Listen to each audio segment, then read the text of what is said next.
তো দেখো আমরা কিন্তু কেক নিয়ে বাড়িতে চলে এসেছি। আর বাড়িতে আসার পর কিছু কিছু জিনিস বাকি ছিল, কিছু কিছু সারপ্রাইজ পাওয়া, যেরকম এই ডেকোরেশন গুলো এখন করছে। তো দেখো ছেলেটা কিন্তু অনেক খাটাখাটনি করছে, তাই না বলো আমার জন্য।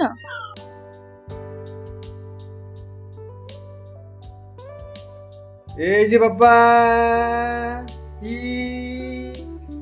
ই চলো এবার এই যে মাম্মা, চোখ বন্ধ করো, চোখ বন্ধ করো, নো চিটিং। আমি আমার লাইট অফ করবো আবার। বাবা এই যে মাম্মাকে বলো, মাম্মা চোখ বন্ধ করো, মাম্মা চোখ বন্ধ করো।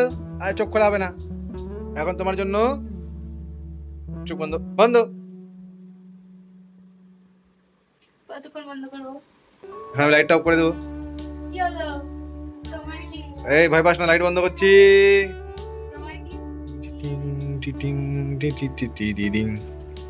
Happy birthday to you, happy birthday to you, actually সত্যি খুব সুন্দর হয়েছে, খুবই ভালো লাগছে, দারুণ দারুণ। कैसा लगा?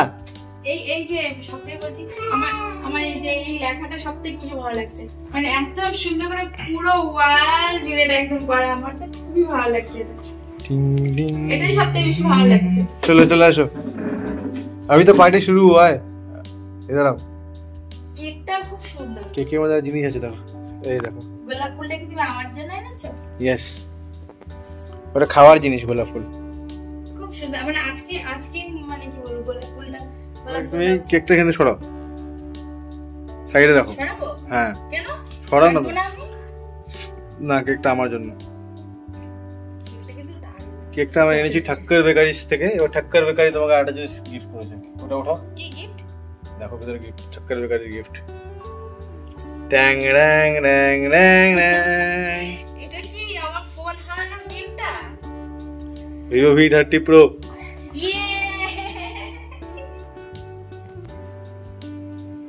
মানে অনেকদিন থেকে ভাবছিলাম যে এই ফোনটা আমি নেবো, মানে আইফোন নিতে বলেছিল কিন্তু আইফোন আমি আর নেইনি, তো সেই কারণে আমি এই ফোনটাই আমার পছন্দ ছিল, তো এই ফোনটাই নিয়ে দিয়েছে। তো ফোনটাতে কি আছে না সেটা তো তোমাদেরকে পরে জানাবোই। আর সব থেকে এবার আরেকটা বার্থডে গিফট কি বলো তো আমার, আরেকটা বার্থডে গিফট হলো এবারে আমার এই ছোট্ট রাস হলো, এটা হলো আমার বার্থডে। রাস এখন তোমার কেকটা গ্রাস করবে। ও কেকটা চটকানোর জন্য বসে আছে, কেকটা কতক্ষণে চটকাবে। এই যে আমার বার্থডে সেরা গিফট এটা, এই দেখো দেখো, কেক দেখে বুঝতে পারে যে কেকটা ওকে চটকাতে হবে। দেখো দেখো কি দুষ্টু করে, লাইটস অন। বসো এখানে, বসো এখানে, বসো বসো, কেক আছে। এবার হবে কেক কাটিং সেরেমনি। তো গাইস দেখো, আমি কিন্তু এই ছেলেটার কাছে সত্যি খুবই স্পেশাল। আমাকে খুশি করার জন্য কি করবে আর কি না করবে সেটা বুঝেই উঠতে পারে না, তবে আমার এই জন্মদিনের দিনটাতে আমাকে খুশি করার জন্য সব কিছু চেষ্টা করতে থাকে। কথায় আছে মেয়েরা বিয়ের আগে বাবার বাড়িতে যেন রাজকন্যা হয়ে থাকে, আবার এমনটাও বলে যে বিয়ের পরে যদি তার হাজবেন্ড ভালো হয় তাহলে কিন্তু বিয়ের পরের জীবনটাও তার খুব সুখের হয় এবং খুব ভালো হয়। ঠিক তেমনটাই আমার সাথে হয়েছে। আমার যে বরমশাই রয়েছে সে কিন্তু খুবই ভালো। তো দেখো সবকিছু ঠিকঠাক ভাবে গুছিয়ে করতে না পারলেও একটু আগোছালো হলেও কিন্তু মানুষটা কিন্তু খুব ভালো। মানে আমার কিসে খুশি হবে, কি করবে না করবে, এখন কি দেখো মাথায় ক্রাউন আর এই ধরনের বার্থডে গার্ল এ ধরনের লেখার কোনো জরুরি ছিল, কিন্তু না, সে আমার জন্য করবে। আর এদিকে দেখো রাস কি করছে, রাস কিন্তু এই পুতুলটা আমি কাউকে ধরতে দিই না, টেডি বিয়ারটা। এখন যেহেতু রাসকে মানে ওয়াকারে রাখছি, নাহলে ও এসে আমার কেকটা পুরো চটকে দিবে। আর দেখো এদিকে হ্যাপি বার্থডে লেখা যে রয়েছে সেটাকেও বলছে সেফটি পিন না লাগিয়ে জামার ফিতার মধ্যে নিয়ে নাও। তো যাই হোক, সেটাই আর করলাম শর্টকাটে, কারণ এই বছরটা না ঠিক সেভাবে গুছিয়ে কিছু করতে পারছি না। এখন কিন্তু বাচ্চা হলো রাত্রি 11টার সময় আমি টাইম পেয়েছি কেক কাটার জন্য, কারণ রাসকে খাইয়ে দাইয়ে সন্ধ্যার থেকে ঘুম পাড়িয়ে সবকিছু রেডি করে এই বছরটা একটু অন্যরকম। বাদবাকি বছরগুলোতে সেই সকালবেলায় মানে ঘুম থেকে উঠে পুজো টুজো দিয়ে খাওয়া দাওয়া করে সারাদিনের নামে ঘোরাঘুরি করতে থাকি, কিন্তু এবছর যেহেতু রাস খুবই ছোট, তো ওকে খাওয়ানো স্নান করানো, যেহেতু আমি একা একা ঘরে মানে আমাদের বাড়ি থেকে অনেকটাই দূরে থেকে প্রায় 2500 কিলোমিটার দূরে থাকি, তো সেই কারণে না আমার ওকে একা একা করা খুবই অসুবিধা হয়ে যায়। তাই ঘর সংসার সবকিছু সামলে রাত্রি 11টার সময় এলাম হলো কেকটা কাটতে। তো চলো তবে এখন কেকটা কেটে নিই, তোমরা সাথে থাকো আর দেখতে থাকো। Happy birthday to you, to me. Happy birthday to you. হ্যাঁ এই দেখো তোমার দেওয়া হবে। হ্যাপি বার্থডে ডিয়ার বউ। তালি নিজে birthday happy birthday to me. তালি দেখো আমার বার্থডেতে হাততালি হাততালি হাততালি হাততালি। Happy birthday.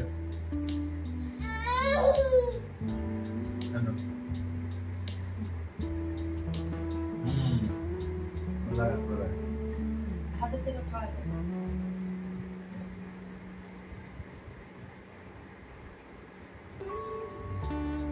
এটা তো টেস্টি। দাও না তুমি কাটে দাও, তুমি কাটে নাও। বলে বললে তুমি নাও।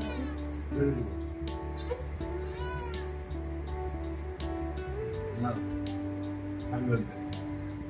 Thank you. এমনিতে তো কোনোদিন গোলাপ দাও না, এবার আমার কেকের মধ্যে গোলাপ ছিল, আমি গোলাপ খুব পছন্দ করি। আজকে ছিল বলো গোলাপ দাও কেকটা। আর এদিকে দেখো এই যে আমার সেই দুষ্টু ছেলেটা, মানে আমাকে কারোর সাথে কথা বলতে দেবে না। কেউ যদি এসে আমার কাছে এসে বসে তাতেও ও কান্না করবে আর কতক্ষণ ও কেকটা চটকাবে, ও কিন্তু সেই চিন্তাতেই রয়েছে। যেহেতু আমরা দুজন এখন কথা বলছি, ওর সাথে কথা বলছি না, সেজন্য কিন্তু রাগ হয়ে গেছে। আর দেখো ওর পাপা ওকে মানে বিছানাটা থেকে নিচে নামিয়ে দিল, নালে কি করবে বলতো, পুরো কেকটা এসে ও চটকে দেবে। আর কেক চটকাতে তো ও খুবই ভালোবাসে।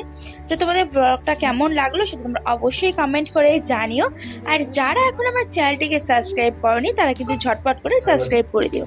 আর ভিডিওটি ভালো লেগে থাকলে লাইক কমেন্ট আর শেয়ার করতে একদমই ভুলো না। তো গাইস দেখো বার্থডে সেলিব্রেশন তো হয়ে গেল, আর বার্থডে দিন আমাদের হলো বাঙালি স্পেশাল যেটা লুচি ঘুগনি পায়েস। এটা তো খেতেই হবে। প্রতি বছর বার্থডেতে মাংস খাই, কিন্তু এবছর আর মাংস রান্না করা হয়নি, কারণ রাশকে নিয়ে না একা একা সবটা আমি গুছিয়ে উঠতে পারি না। আর যেহেতু পরের দিন সোমবার, তো সোমবার শিব ঠাকুরের পুজো রয়েছে, শ্রাবণ মাস, তো সেই জন্য মাংসটা খাইনি। তো দেখো রাত্রিবেলা খেতে বসে পড়েছি, আর এদিকে কিন্তু রাশকে ঘুম পাড়িয়ে রেখেছিলাম, ও এখন উঠে চলে এসেছে আমার কোলে বসবে। তো যাই হোক চলো তবে আজকের ব্লগটা এই পর্যন্তই। তোমার সাথে দেখা হচ্ছে কালকের আবার একটা সুন্দর ব্লগ নিয়ে। তো